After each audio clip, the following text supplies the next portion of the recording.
Rams. Today we're going to talk about sequencing or putting items into chronological order. That's putting them into the order in which they take place, time-wise. So our steps are how plastics are recycled. Directions: read the steps for recycling plastic carefully, then copy and paste the steps in sequential order. So first I'm going to go in and read all of the steps. Plastics are collected and sorted into different types of plastics. The strings are water-cooled and chopped into pellets by our revolving cutter. The pellets are bagged and ready to be sold to a converter who uses the recyclate or recycled materials to produce new plastic products. The plastic articles are reduced in size, i.e., cut into smaller pieces with a granulator or shredder. After drying, the granules are fed into an extruder. They are melted and the met is extruded through a multi-hole die in the form of continuous strings. The granulated flakes are put through a wash plant to remove labels, residual contents, and soil. So those are our steps. We just need to put them in order. I think it's easy if you look for the very first thing that has to happen and the last thing that has to happen, and then try to work on the ones in between. So I think our first step is the plastics have to be collected. Just like when we take our plastics for recycling, or we put them in a recycling bin.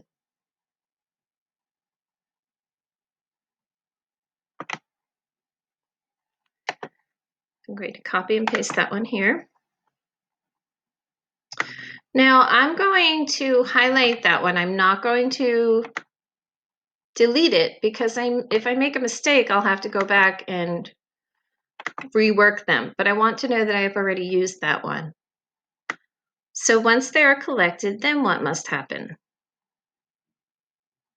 I think once they collect them, they shred them. They put them into a machine and chop them into tiny little pieces.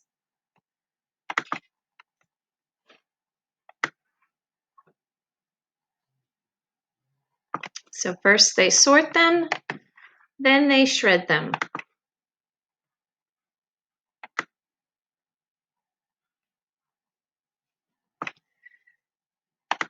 I'm going to highlight that one also.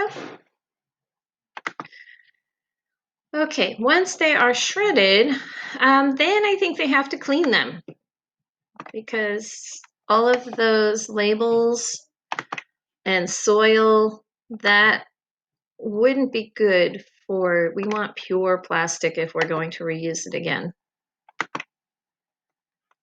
Okay, so now we have flakes and they're clean. Then what happens to them?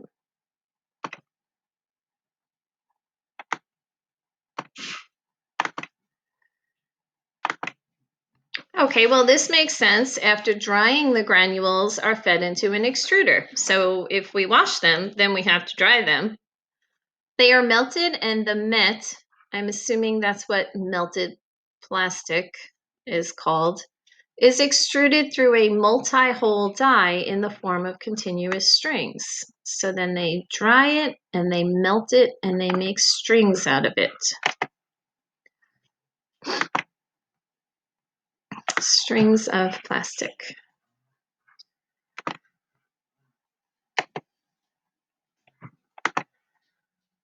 So now once they have these strings, then what do they do with it? Oh, here we go. The strings are water cooled and chopped into pellets by a revolving cutter. So they take those strings. That's funny because they take the little granules, turn them into strings, and then take the strings and turn them back into tiny little pieces or pellets. And then what do they do with these pellets? We haven't been highlighting.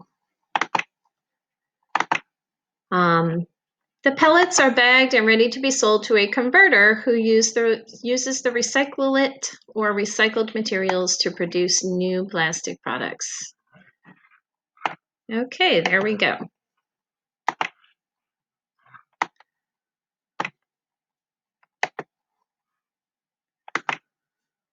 So I'm going to go in and read my answers from top to bottom to see if they make sense.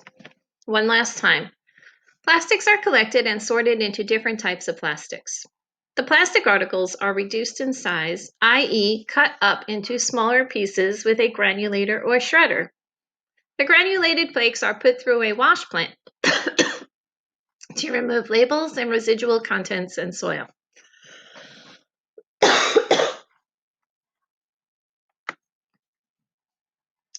After drying, the granules are fed into an extruder. They are melted and the met is extruded through a multi-hole die in the form of continuous strings. The